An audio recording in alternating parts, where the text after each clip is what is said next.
Hey everybody, welcome back to The Loop. All week this week, we're looking at the book of 2 Corinthians. Today, I want to look together at a verse in chapter 6. As Paul is writing to Christians in the first century city of Corinth, he advises them on how to conduct their lives as followers of Jesus. In chapter 6, verse 14, Paul tells Christians, "Do not be yoked together with unbelievers. For what do righteousness and wickedness have in common? Or what fellowship can light have with darkness?" Now, if you grew up in church, you probably heard that verse and thought it applied only to marriage. Well, it does apply to marriage. As I was writing this episode of The Loop, a female friend of mine told me that her marriage didn't work out because she came to faith in Jesus after she was married. All of a sudden, they were very incompatible with one another. After growing in her faith for a couple of years, her husband said to her, "You're not the woman I married. You have a new life now, and I'm not a part of it."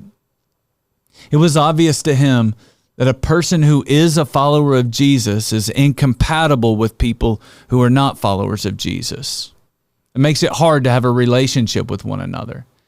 As a follower of Jesus, your values and your priorities are going to be different than someone who's not a follower of Jesus.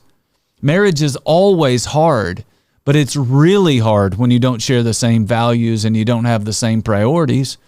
So Paul says, do not be yoked together with unbelievers.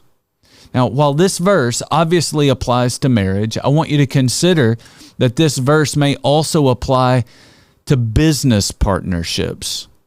A couple of weeks ago, another friend of mine used this verse to describe an unhealthy working relationship that was creating a lot of frustration for both him and his business partner. He said to me, when an unbeliever and a believer become business partners, they become yoked up with one another. They are literally hooked together in more ways than you realize. When you're hooked together, it's really hard to tear it all apart without people getting hurt in the process. As a follower of Jesus, you are always going to have relationships with people who are not followers of Jesus. But having relationships, that's different than having partnerships. So be wise and always remember that the people you partner with, they don't just have the same dreams as you, they need to have the same faith as you as well.